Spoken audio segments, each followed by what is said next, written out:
what we showed is that there is an inhibition by removing sodium, inhibition by removing calcium, and inhibition by diltiazem. So the calcium tells you that it's coming from the outside. Diltiazem tells you that it's going through voltage-dependent calcium channels. And sodium, the fact that removing sodium inhibits it, suggests that in line with the mechanism of action of amphotericin B, what amphotericin B is doing is actually creating a pore in the mammalian cell membrane, leading to diffusion of sodium down its electrochemical gradient. This entry of sodium into the cell causes depolarization. The depolarization opens voltage-dependent calcium channels, and this causes a rise in calcium and contraction of mesangial cells. As you can see, diltiazem blocks this one, and the voltage-dependent channels and removal of sodium blocks the depolarization. That's why they work. And if you try to take this to the in vivo situation, look at what happens when you measure the renal blood flow here on the y-axis. And at time 0, you start an infusion of amphotericin B. And you're measuring the change in renal blood flow. So a negative deflection means there is a decrease in renal blood flow. Look how acute the decrease is with the control group. Very quickly, within 1 minute, you get a severe decrease in renal blood flow. This is due to the vasoconstriction. Vasoconstriction means contraction of smooth muscle cells in the arterioles. Remember, there's also contraction of the mesangial cells, which also contributes to the decrease in GFR. When you treat these rats, when you stop the infusion at 0.15, 15 minutes, notice how quickly it returns to normal. When you give diltiazem, what happens? You inhibit this response, so it can be protective. We know that calcium channel blockers are protective in rats, in animals. This has not been tested yet in broad, big studies in humans, but there is some indication that they might be protective. But what has been studied in humans uh, as a means to reduce the toxicity of amphotericin B, the nephrotoxicity, or prevent it, is the effect of salt loading, sodium chloride. Now, here we're not talking about sodium concentration, we're talking about volume. Salt loading, sodium chloride loading, 0.9% saline, increases the plasma volume, as you will know. So what we noticed here um, is started out with this patient, a patient who presented with a fungal infection and had to be treated with amphotericin B, as you can see in this table or chart. The black marks show you the amphotericin B building up of the dose to the maximum dose. And then below it, you can see the tracings for blood urea nitrogen and creatinine. And you can see that with time, by day 12, there was a marked rise in both of these parameters, indicating development of renal dysfunction, decrease in GFR.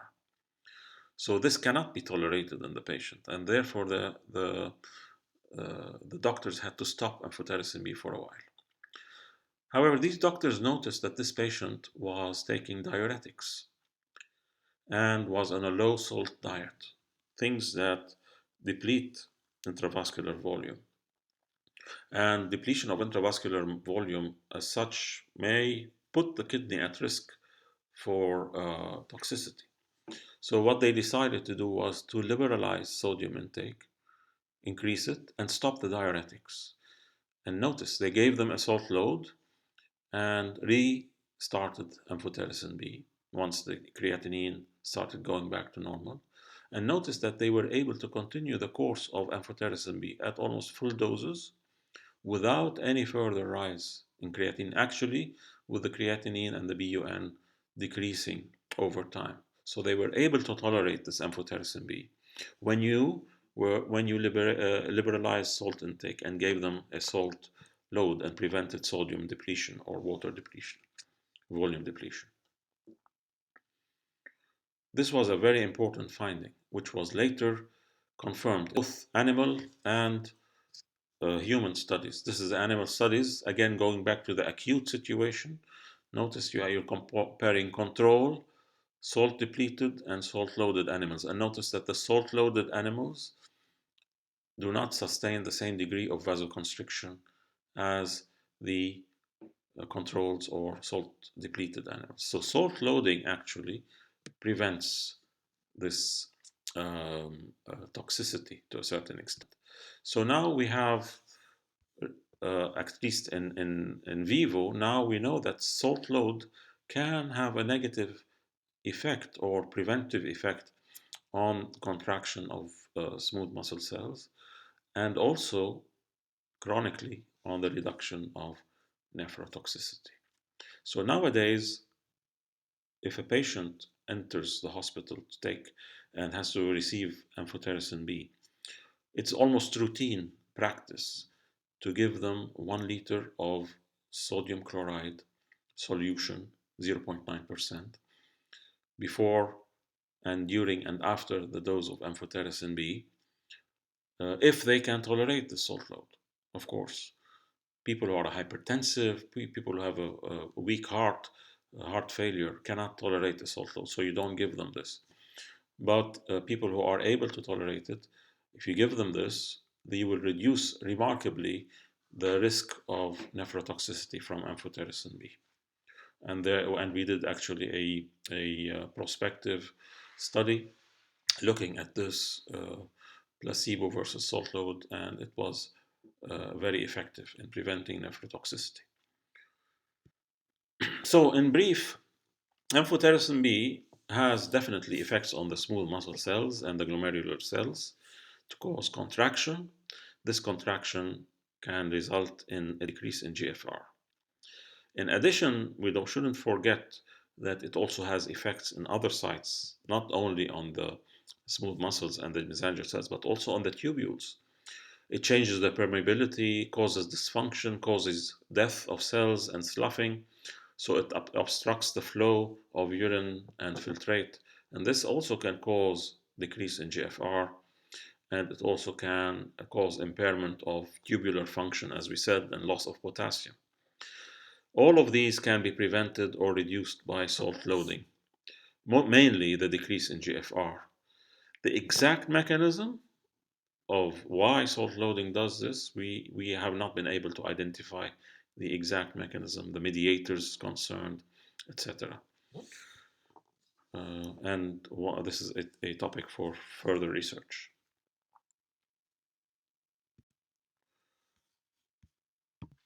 So, as I said, salt loading is an important way of preventing amphotericin B nephrotoxicity, which is a very common occurrence in people who are sick. Almost 80 to 90% of people who receive amphotericin B can suffer from nephrotoxicity. But not everybody can tolerate a salt load, as we said. So there has been a search for alternative means of reducing the toxicity of amphotericin B. And many drug companies have been able to formulate amphotericin B in different kinds of formulations that have been shown to reduce the incidence of nephrotoxicity. This is a listing of some alternative formulations. The commercially available, the drug we've been talking about, amphotericin B, is amphotericin B deoxycholate. This is called fungizone, and this is a compound that is the prototype, the original. And then the new formulations include amphotericin B lipid complex, or amphotericin B cholesterol sulfate complex, or what we call colloidal dispersion, and a liposomal form of amphotericin B. So this is amphotericin B linked to various kinds of lipids by virtue of its structure, which allows it to interact with lipids. So these three drugs have been investigated, and in general, or before we go into that, this is the general structure of these molecules. So abelset, which is one form of them, is the amphotericin B linked to various lipids. On the left, on the right is amphotericin B with phospholipids and cholesterol complexes. And below is amphotericin B in the liposome. A liposome resembles the cell membrane structure with a phospholipid bilayer. These all are much more expensive than amphotericin B deoxycholate, obviously, and so they are not usually the first line of therapy. But if the person cannot tolerate amphotericin B deoxycholate, then you can shift him to or her to this formulation, one of these formulations. So what is the advantage of these formulations? I'll take you again to the kinds of studies that we have done to demonstrate that these formulations, I'm focusing on one, only the lower one, the liposome. These formulations decrease nephrotoxicity or lack nephrotoxicity under certain conditions. Here is the experiment similar to what I've showed you before, a baseline period followed by an infusion of amphotericin B on the left upper panel, followed by a post-amphotericin B period where there is recovery. And you're measuring on the top panel the renal blood flow on the left and the GFR on the right. So amphotericin B deoxycholate is on the top and the liposomal amphotericin B is at the bottom. And notice that with the amphotericin B A and B deoxycholate, there is a sharp decrease in renal blood flow and in GFR on the right with the doses that were used. Notice that the doses are 0.02 milligram per kilogram per minute, 0.025 and 0.03. These are the doses, and these cause almost more than a 50% actually reduction in renal blood flow. Go down to liposomal amphotericin B. Notice that at doses that could be 20 times higher or 25 times higher, there is no change in renal blood flow. There is no vasoconstriction, as you can see, nor is there a change in the GFR, no significant change in the GFR. So these formulations of amphotericin B obviously do not have the same kind of toxicity on the kidney. But what should you ask at this point? Okay, so they are not effective. Maybe they are not effective antifungal agents either. Who tells you that they are? Well, this next experiment shows you that no, they are, and they are effective and against, for example, Candida albicans here at the same concentrations as amphotericin B deoxycholate. So as you can see, amphotericin deoxycholate at a concentration of 0.19 plus or minus 0.02. This is the minimal inhibitory concentration, which is similar for liposomal amphotericin B.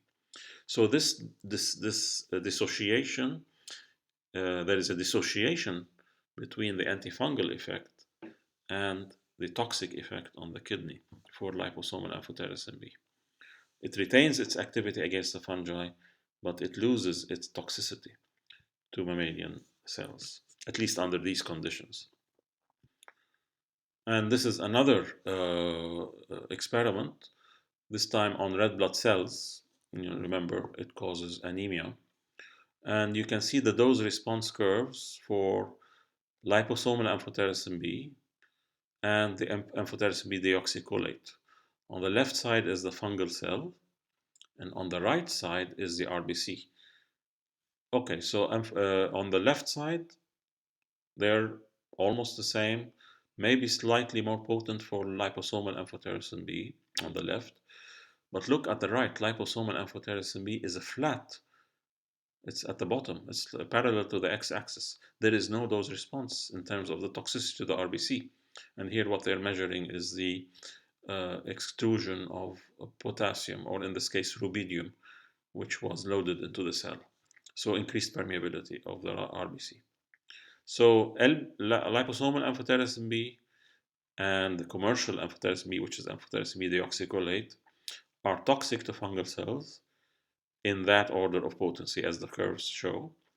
But only free amphotericin B and amphotericin B deoxycholate are toxic to RBCs, not liposomal amphotericin B.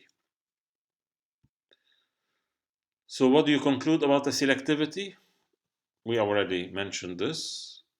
The answer is, or what What would you think? Amphotericin deoxycholate versus liposomal amphotericin B. Are they not selective? Are they both selective to fungal versus RBCs? Or is one of them selective? Well, if you look at the dose response curves, you will find that both the drugs are selective to fungal versus RBCs because you can induce toxicity to the fungi at a concentration lower than you need to induce RBC toxicity. However, obviously, liposomal amphotericin B is much more selective than amphotericin B deoxycholate. And so this is the main advantage of these drugs. If you look at their adverse effect profile, amphotericin B deoxycholate on the left versus the other three, you notice that the acute infusion kind of reactions may still persist with them, maybe a little less than amphotericin B, but the toxicity, nephrotoxicity, is the more important effect where you have significant reduction in the risk and the severity of nephrotoxicity. It could be even more than what is reported here. So that is the story of amphotericin B, a very important, valuable drug with limitations of toxicity. This toxicity can be overcome by either salt loading or by using alternative formulations of the drug.